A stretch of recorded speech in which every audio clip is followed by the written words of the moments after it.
Hey, I'm Dr. J. Welcome to my kitchen. Today we're going to make an amazing chicken chili in the slow cooker. It comes together so quickly, all the ingredients. It's usually stuff that you'll have on hand and it's going to be amazing. So I'm actually just putting the chicken right in. This is 2 pounds of ground chicken.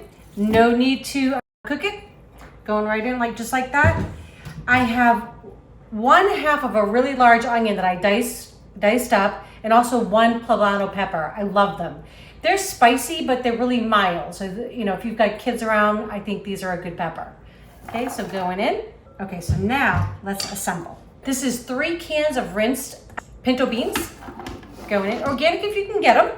Right, we try to get the best ingredients that we can. That's the best thing about eating at home, because you can just kind of afford to pay a few extra cents for some of the organic ingredients. So I have 3 cans of diced tomatoes. These are 14.5-ounce cans. Now here's all where the magic comes. I know this is a lot of spices, but these I always do have on hand. This is 2 tablespoons of chili powder, a tablespoon of cumin, tablespoon of coriander.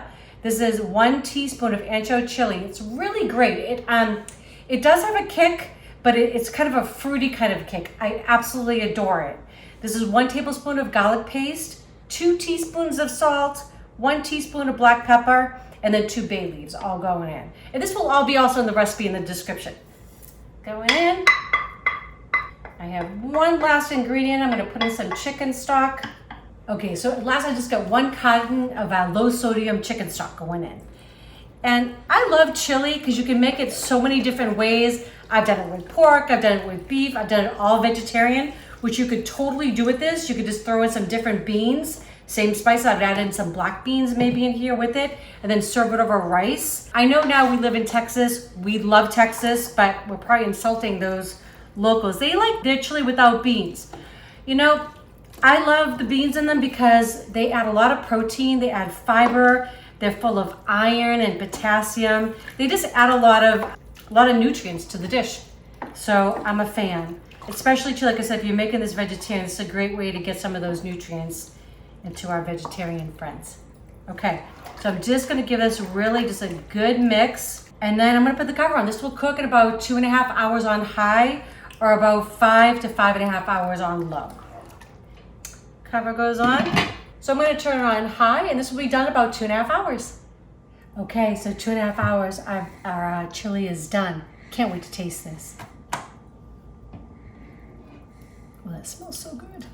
Oh my goodness. Oh my God. Okay, so I'm gonna give just a little taste for you. And this was so great. We didn't brown anything. You can, if you wanna do that extra step, no big deal. This is just basically one of those we just try to get everything in, kind of like a dump and go kind of recipe. But look at that. Oh my gosh. Let's see, I don't even know what to put on first. Okay, so I'm gonna put a little bit of cheese. I think everything's better with a little bit of cheese. Looks amazing. And I love guac, so a little bit of guac on there.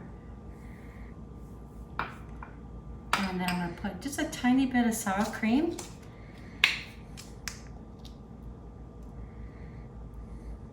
So good.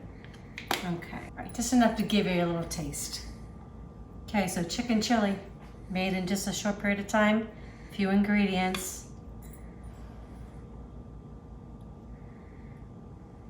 Oh my God, that's really good. It's so easy. A few ingredients. Literally, you just put it in here, give it a stir, put the cover on, let the slow cooker do the work for you. Wow, that's tasty. I want to eat this. So anyways, I hope you enjoy the recipes. If you do, please share with your friends. Don't forget to subscribe if you have not yet, and click that bell so you know the next video is coming out. Love you all. Enjoy.